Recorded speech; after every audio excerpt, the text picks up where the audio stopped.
जय हिंद, जय श्री कृष्णा बच्चों। आज हम देखेंगे कुछ और नया।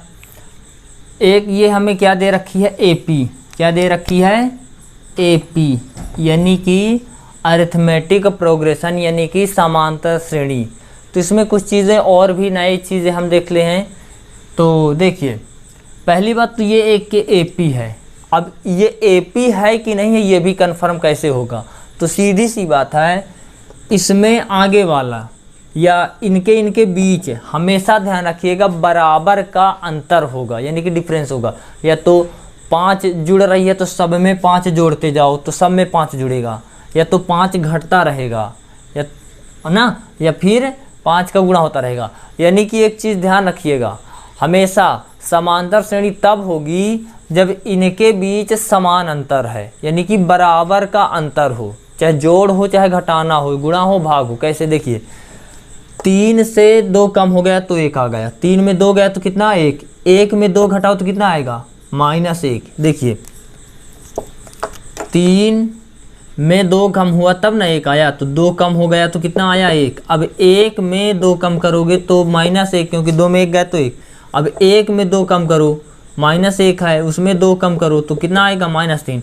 अब इसके आगे कौन सी होगी, आप सीधी सी बात है, -2। तो यानी कि 3 में -2 करोगे तो कितना, -5, पक्का -5 आएगी, फिर -7, -9, ठीक है ना। तो ये हमारी क्या है, एक एपी है। तो एपी कैसे पहचानेंगे कि ये एपी है कि ये एपी नहीं है? तो इनके बीच बराबर बराबर का अंतर होगा, या तो 5 जुड़ेगा, 3 जुड़ेगा, 2 जुड़ेगा, 1 जुड़ेगा, या 5 घटेगा, 3 घटेगा, 2 घटेगा, 4 घटेगा, मतलब बराबर घटेगा या फिर बराबर जुड़ेगा। अच्छा, ये तो क्लियर हो गया कि एपी पहचानने का।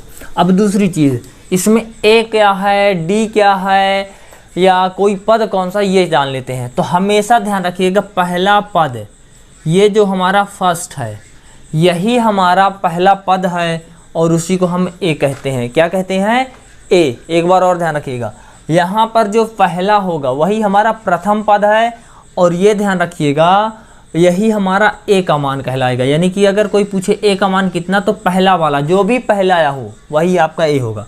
तो डी क्या होगा? तो डी निकालने का सबसे सरल तरीका है, आगे वाले में से पीछे वाले को हटा दो, यानी कि घटा दो। सीधी सी बात, अगले वाले में से पिछले वाले को आप घटा दो, आपका डी मिल जाएगा, यानी कि डिफरेंस है। तो चलिए, 1 में 3 घटाइए, 1 में 3 घटाएंगे तो कितना मिला, -2।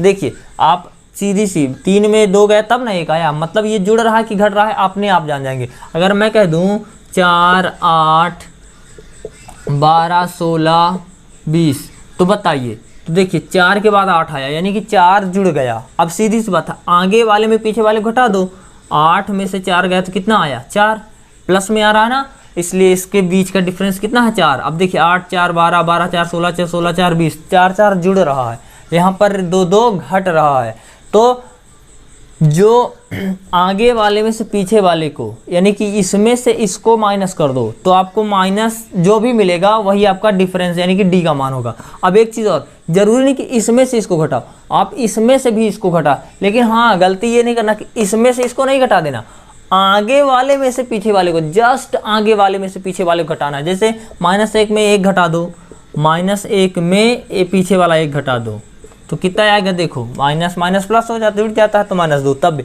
हर जगह बराबर ही आएगा। जैसे 3 में से -1 कर दूं, -3 में से -1 कर दूं, -1, ये देखिए। अब ये सोच रहे हो कि ये कैसे हो गया, तो समझिए, इसमें से इसको घटाना है, तो -3 में से -1 को घटाना, तो -3 में से -1 को मैं घटा रहा हूँ। तो अब देखिए, कोष्टक के बाहर माइनस तो अंदर की चिन्ह है, बदल जाएंगे, तो 3 में 2 गए, 1 गए तो कितना आएगा, -2।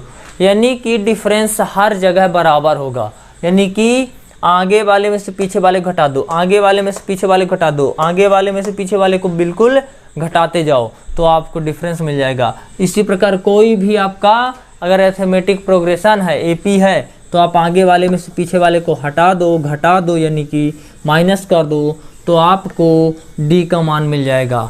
और जो पहला वाला होगा वो ए का मान होगा, दूसरा A2, तीसरा A3, ये A4, ऐसे आते रहेंगे, तो वो पद कहलाते हैं। ए पहला पद, दूसरा पद, तीसरा पद। कोई पूछ ले पहला पद कौन सा है, तो ये है। चौथा पद क्या है, -3 है, पांचवा पद आगे निकल आएगा, छठवां पद आगे निकल आएगा। एक चीज़ और, जो सबसे अंत में होगा, जो सबसे अंत में होगा वही an का मान कहलाता है, यानी कि अंतिम पद। क्या, अंतिम पद, यही चीज़ an का मान हो जाता है। ये 4 नहीं है, n है, तो अंतिम पद है। अंतिम पद यानी कि कभी कभी ऐसा हो जाता है कि ऐसे दे दे, मान लीजिए 49, तो इसमें से बीच का छूटा ये कौन सा नंबर है कोई पता नहीं है, तो इसका मतलब क्या हो जाएगा, an, यानी कि अंतिम पद है, तो भी हम निकाल लेंगे। ठीक है, चलिए हम क्वेश्चंस को देखते हैं फिलहाल। तो इसमें हमें a और d का मान, यानी कि a का मान और d का मान निकालना है। तो सीधी सी बात है, a का मान तो पहला वाला हो जाएगा कितना, 3, और d निकालना है तो आगे वाले में से पीछे वाले को माइनस कर दो, यानी कि घटा दो। तो d बराबर ये 1 में से पीछे वाले घटा दो, तो कितना आ जाएगा, -2। ये आपका बन जाएगा आंसर। इसी प्रकार एक और ले लेते हैं, सपोज दैट दूसरा नंबर 0.6, 0.7 नहीं 1.7, इसी प्रकार 2.8, 3.9 जाता रहेगा। ठीक है, तो ये एक क्वेश्चन AP है, ये AP है। अब इसमें से a और d का मान निकालना है। क्या निकालना है, a और d का मान। तो आप तो सीधे जान गए होंगे, a बराबर पहला वाला 0.6, इसमें तो कोई दिक्कत ही नहीं है, पहला नंबर ही a होता है। और d निकालना है तो d आगे वाले में से पीछे वाले को घटा दो, 1.7 में से माइनस कर दो 0.6। चलिए कितना आएगा माइनस करने पर, 7 में 6 गए तो 1, 1 में 0 गए तो 1.1 आ जाएगा। 0.1 अंक बाद पीछे से दशमलव गिनते हैं। ठीक है, इसी तरह जैसे, अच्छा जरूर ये a1.1 सब में आएगा, चाहे इसमें से इसको घटाओ, चाहे इसमें से इसको घटाओ, चाहे इसमें से इसको घटाओ। चलिए मैं आपकी संतुष्टि के लिए इसमें से इसमें घटा देता हूँ। तो d बराबर 3.9 है, इसमें से 2.8 माइनस कर दूँ, 2.8। 9 में 8 गए तो कितना, 1, और 3 में 2 गए तो कितना, 1। ये देखिए, तो इसका मतलब डिफरेंस बराबर होता है। तो मेरे ख्याल से a और d निकालना आपको कठिन नहीं लगेगा, लेकिन फिर भी अगर आपको प्रॉब्लम है, दिक्कत है, तो आप मुझे कमेंट करके ज़रूर बताइए। अगर वीडियो पसंद आया हो तो लाइक करें, शेयर और सब्सक्राइब भी कर दीजिएगा। थैंक यू, धन्यवाद।